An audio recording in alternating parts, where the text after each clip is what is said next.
D'accord. Allez-y. Ma question s'adresse au docteur Zakir Naik. Les chrétiens expliquent le concept de la Trinité scientifiquement, Docteur, en donnant l'exemple de l'eau qui peut exister sous 3 états, solide, liquide et gazeux, sous forme de glace, d'eau et de vapeur. De la même manière, un seul Dieu serait un Dieu trinitaire, le Père, le Fils et le Saint-Esprit. Cette explication est-elle scientifiquement correcte? juste un commentaire avant que je donne la réponse. Nous ne devrions pas tenter Dieu. Nous ne devrions pas mettre Dieu à l'épreuve. Mais ici, nous ne mettons pas Dieu à l'épreuve, nous mettons l'être humain à l'épreuve.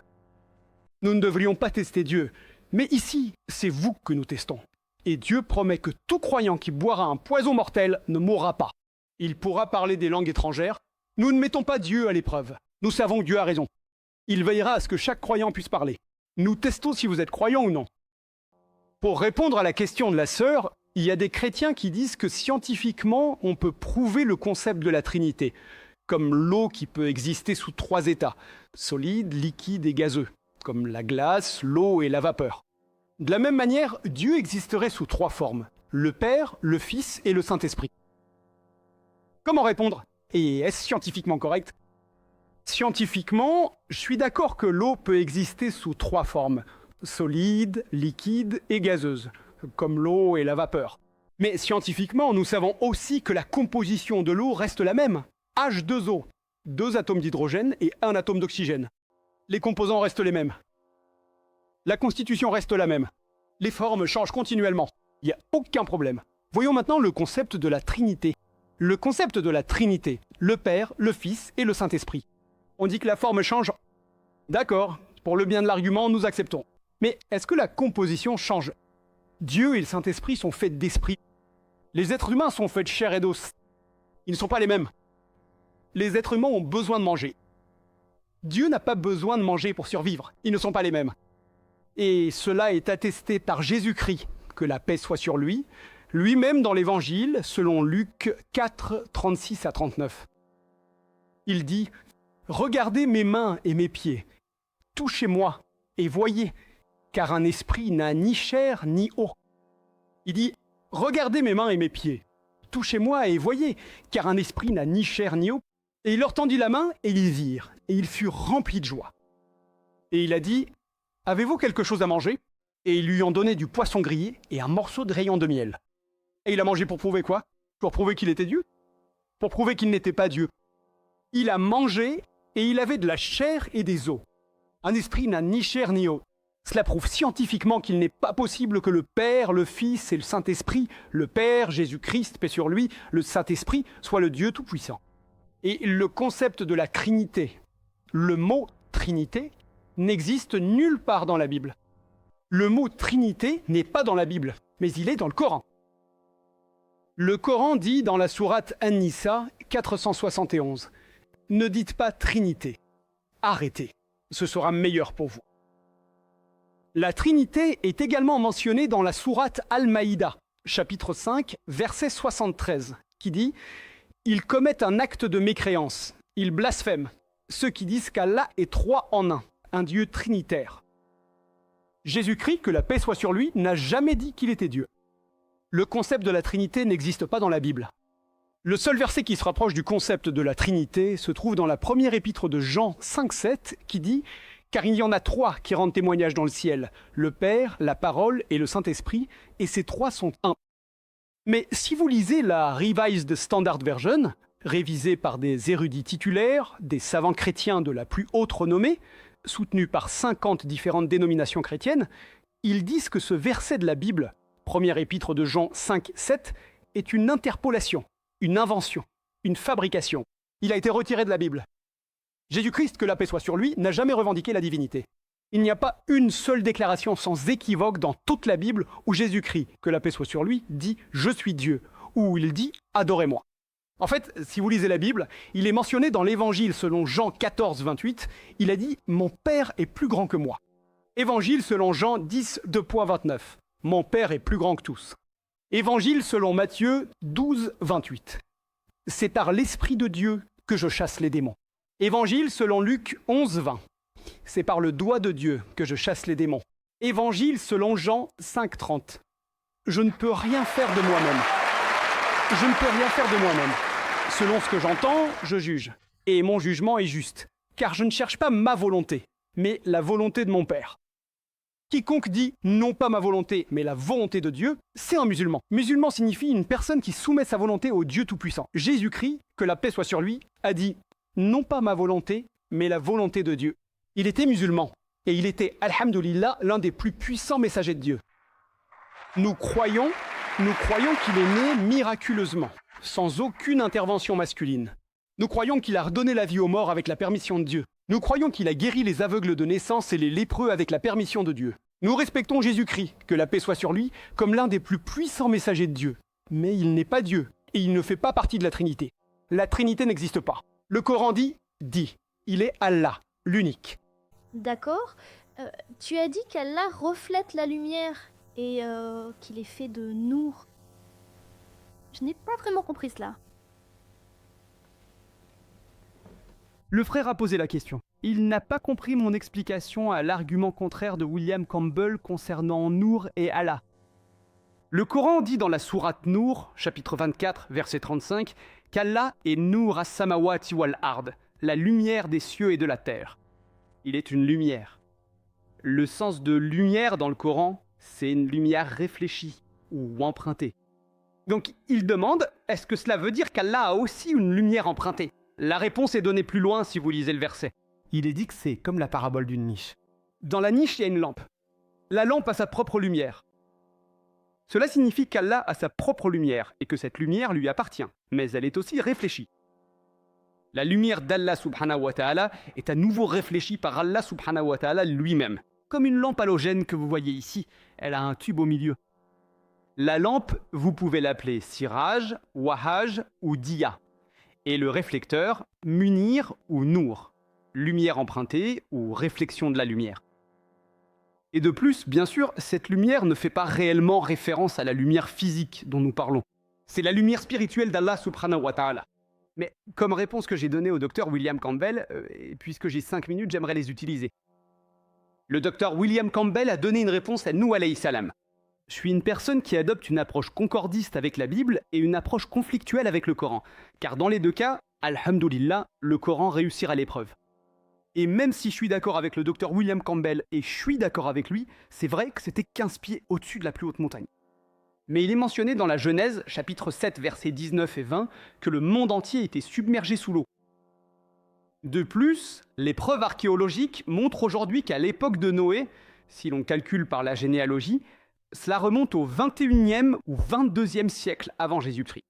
Les preuves archéologiques montrent aujourd'hui que la 3e dynastie de Babylone et la 11e dynastie d'Égypte existaient au 21e et 22e siècle avant Jésus-Christ, et il n'y a aucune preuve d'un déluge, elles sont restées ininterrompues. Par conséquent, les preuves archéologiques nous montrent qu'il est impossible que la Terre ait été submergée. La Terre entière aurait été submergée sous l'eau au 21e ou 22e siècle avant Jésus-Christ. Qu'en est-il du Coran ? Qu'en est-il du Coran ? Premier point, le Coran ne donne pas de date. Que ce soit au 21e siècle avant Jésus-Christ ou au 50e siècle avant Jésus-Christ, aucune date n'est donnée. Deuxième point, nulle part le Coran ne dit que le monde entier a été submergé sous l'eau. Il parle de nous, Noé, paix sur lui, et de son peuple, sa communauté. Un petit groupe de personnes ou peut-être un grand groupe de personnes. Les preuves archéologiques aujourd'hui, et les archéologues eux-mêmes, disent qu'ils n'ont aucune objection. Il est possible que certaines parties du monde aient été submergées sous l'eau. Mais le monde entier, ce n'est pas possible. Donc, alhamdoulilah, le Coran est en accord avec les dernières découvertes en archéologie, mais la Bible ne l'est pas. De plus, si vous lisez la Genèse, chapitre 6, versets 15 et 16, il est question de Dieu Tout-Puissant, qui dit à Noé, nous, paix sur lui, de construire une arche. Et il en donne les dimensions, 300 coudées de long, 50 coudées de large et 30 coudées de haut. Une coudée équivaut à 1,5 pied. Le frère s'est trompé ? C'est 1,5 pied. Et dans la version New International, il est écrit 450 pieds de long, 75 pieds de large et environ 45 pieds de haut. C'est 30 coudées de haut. Si vous mesurez cela, j'ai fait le calcul, cela fait moins de 150 000 pieds cubes en volume. Et en surface, 33 750. Et la Bible dit qu'il y avait 3 étages. Rez-de-chaussée, premier étage, deuxième étage. Donc, si vous multipliez par 3, vous obtenez 101 250 pieds carrés. c'est la surface. Imaginez qu'un couple de toutes les espèces du monde ait été logé dans 101 250 pieds carrés. Imaginez. Est-ce possible? Il y a des millions d'espèces dans le monde. Si je vous dis que dans cet auditorium, 1 million de personnes sont venues, est-ce que vous me croiriez? Je me souviens, je crois que c'était l'année dernière, j'ai donné une conférence au Kerala et il y avait 1 million de personnes. C'est le plus grand rassemblement auquel j'ai parlé, alhamdoulilah, par la grâce d'Allah. 1 million de personnes, je ne voyais même pas la fin. Ce n'était pas un auditorium, c'était une grande plage. Je voyais personne. Juste quelques personnes devant, c'est tout. Quelques-unes par rapport aux millions de personnes qui étaient là. Si vous regardez la vidéo, les gars, vous réaliserez ce que représente 1 million de personnes. C'est un peu comme à Arafat, où l'on voit 2,5 millions de personnes à Arafat. Sur une surface de 101 250 pieds carrés, ou 150 000 pieds cubes, c'est impossible. Et en plus de ça, ils sont restés 40 jours à manger, à aller aux toilettes. Si je vous dis qu'1 million de personnes sont venues dans cet auditorium, vous me croiriez? Donc, scientifiquement, il y a plusieurs choses dans lesquelles il y a de grosses erreurs scientifiques dans la Bible. Le docteur Campbell a d'abord tenté d'avancer de soi-disant faux faits concernant les points de vue coraniques sur l'univers, et vous avez réfuté ces accusations. Cependant, ce que la Bible dit sur la forme de la Terre et ses autres aspects n'a pas été abordé. Une sœur a posé une question que je n'ai pas traitée concernant ce que la Bible dit sur la forme de la Terre. Faute de temps, je pourrais souligner 100 autres points. Faute de temps. Quoi qu'il en soit, la sœur veut savoir ce que la Bible dit sur la forme de la Terre. C'est mentionné dans la Bible, dans l'Évangile selon Matthieu 4:8. Il est fait référence au même passage que le docteur William Campbell a utilisé concernant la tentation. Le diable le transporta, c'est-à-dire Jésus-Christ, que la paix soit sur lui, sur une montagne très élevée et lui montra tous les royaumes du monde et leur gloire. Évangile selon Luc 4:5. Le diable le transporta sur une montagne élevée et lui montra en un instant tous les royaumes de la terre. Maintenant, même si vous allez sur la plus haute montagne du monde, c'est-à-dire l'Everest, et en supposant que vous ayez une excellente vision et que vous puissiez voir à des milliers de kilomètres à la ronde, vous ne pourrez toujours pas voir tous les royaumes du monde, car aujourd'hui, nous savons que la Terre est sphérique. Vous ne seriez pas en mesure de voir les royaumes situés de l'autre côté du globe. La seule façon pour que vous puissiez les voir, ce serait si la Terre était plate. C'est ce que la description de la Bible suggère, que la Terre est plate. De plus, cette même description est répétée dans le livre de Daniel, au chapitre 4, versets 10 et 11. Il est dit, dans un rêve, que l'arbre a poussé jusqu'au ciel.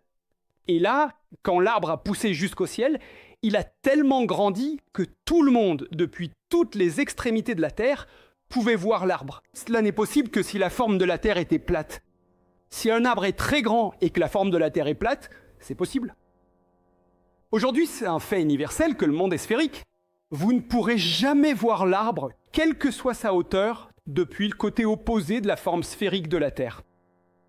De plus, si vous lisez, il est mentionné dans le premier livre des Chroniques, chapitre 16, verset 30, que la terre ne bouge pas. La même chose est répétée dans le livre des Psaumes 93:1, que le Dieu Tout-Puissant a stabilisé la terre. Cela signifie que la terre ne bouge pas. Et dans la version New International Version, il est dit que Dieu a établi et arrêté le mouvement de la terre. Comme si...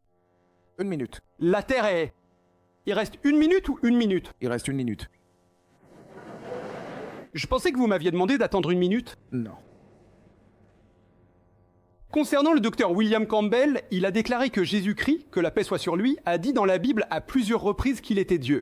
Vous pouvez vous référer à ma cassette vidéo, le concept de Dieu dans les grandes religions, qui donne toutes les références et les réponses. Je vais seulement vous donner les références de ce qu'il a cité. Moi et le Père, nous sommes un, est tiré de Jean, chapitre 10, verset 30. Et au commencement était la parole, est tiré de Jean, chapitre 1er, verset 1. Si vous vous penchez sur le contexte, vous découvrirez que Jésus-Christ, que la paix soit sur lui, n'a jamais revendiqué la divinité. Vous pouvez prendre ma cassette, qui est disponible dans le hall à l'extérieur, le concept de Dieu dans les grandes religions, et similitude entre l'islam et le christianisme, qui donne les détails sur le fait que Jésus-Christ, que la paix soit sur lui, n'a jamais revendiqué la divinité. Fini. Merci. D'accord. Pour le docteur Akir. Salam alaikum. Je m'appelle Aslam Raouf. Je suis étudiant en biologie en ce moment. Et mon professeur m'enseigne l'évolution actuellement. Et je me posais des questions sur la réponse islamique concernant l'évolution. Si vous pouviez expliquer brièvement ce que l'islam dit sur le sujet de l'évolution et du créationnisme. Le frère a posé une question. Tout comme le docteur William Campbell prend la liberté de répondre, je vais moi aussi prendre cette liberté. Nulle part dans le Coran, le nom d'Alexandre n'est mentionné. Il est écrit Dulkarnain, pas Alexandre. Si un commentateur a fait une erreur, c'est une erreur dans le commentaire. Ce sont les hommes qui ont fait l'erreur, pas la parole de Dieu.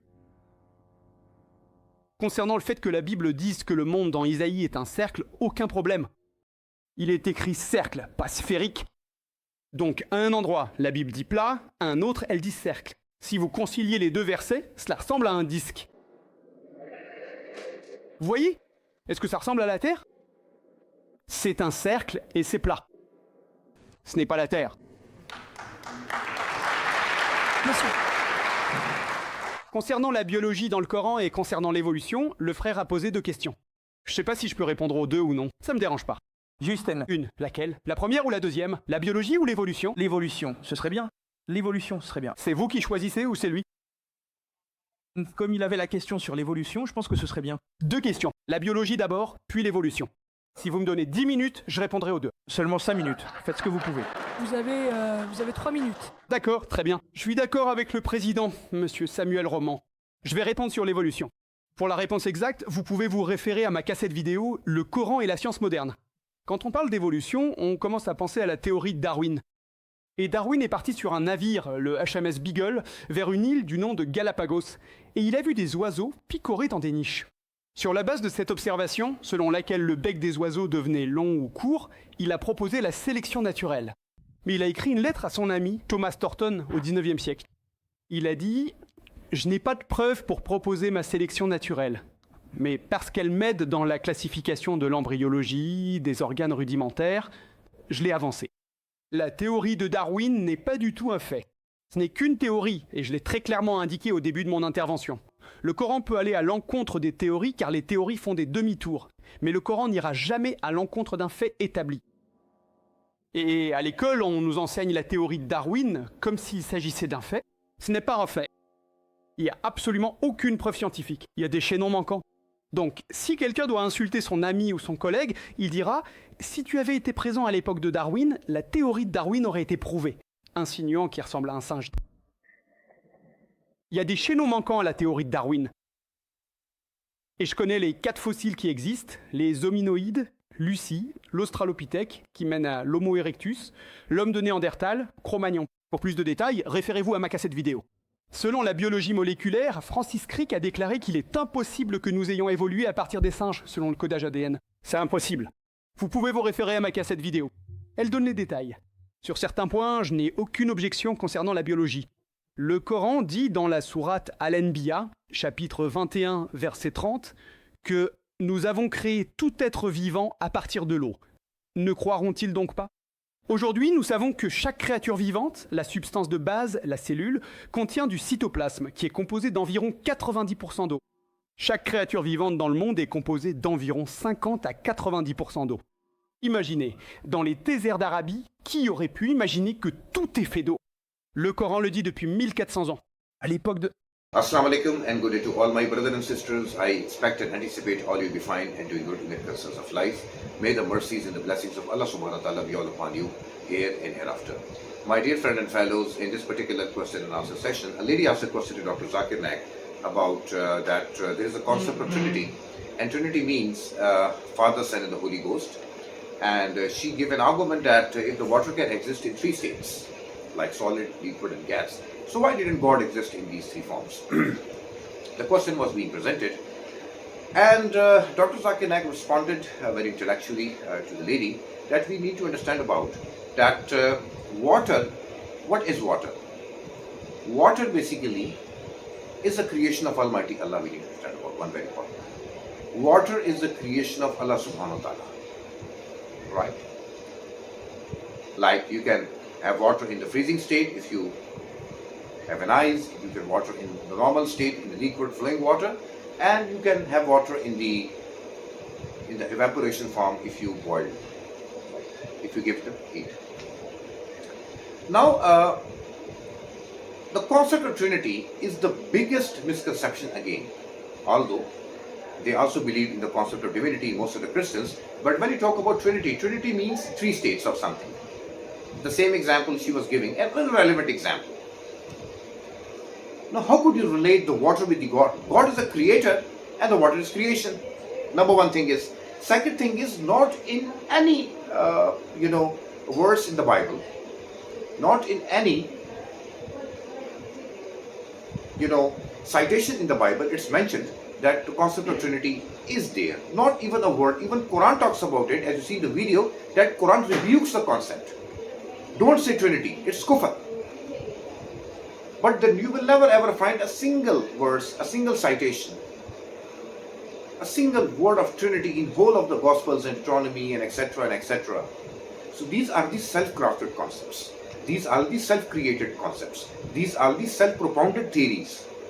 And these are the theories concerning the thoughts of the priest and the pope, and something is running in their mind, and I think something is wrong in their mind because they are going out of their own scriptures.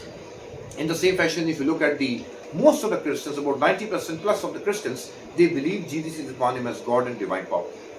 They believe in the concept of divinity, but you will never ever find a single statement in the whole of the Bible where Jesus is upon him is saying that I am God and worship me. Where these ideas come from, where these fantasies come from, where these fallacies come from, because they follow the teachings of the church. What church tells them, they follow it. Without analyzing, without verdicting, without endorsing that the idea and the opinion which is given to me by the Pope or the priest or the temple is it right or wrong, they follow it blindly. And that is one of the most, fundamental reason. That's why the Christians are away from their path of righteousness and they are being deviated toward the path of transgression. They are on the path of transgression. And what happens? If you doesn't study your own scriptures, you follow the teachings of the church, you follow the teachings of the Pope, and as we all familiar with the fact that Bible is a book which has been changed. But it has been changed, but still not changed that level that you can see anything mentioned concerning that Jesus is upon him claim divinity. There is a concept of Trinity. I don't know where these concepts come from. And they are relating the concept of an irrelevant example of a water. If I can say there are 7 states of matter as per the modern science, so God exists in 7 states. What is it? Now, as per the modern science, 6 states have been discovered. And there are 7 states science is searching, and they are also searching about dark matter. And dark matter is still a very big question in the front of the astrophysics. So, if for the sake of the argument, I can say that God exists in 7 states, or if the new state of water, for instance, hypothetically, will be propounded ahead in the future, so will you say that God exists in these 4 or 5 states? I think the statement and the argument is a stupidity over here.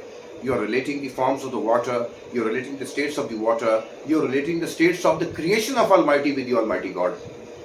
So do you think it's sensible? No, my dear friends, it's not sensible, and the question is stupid within itself.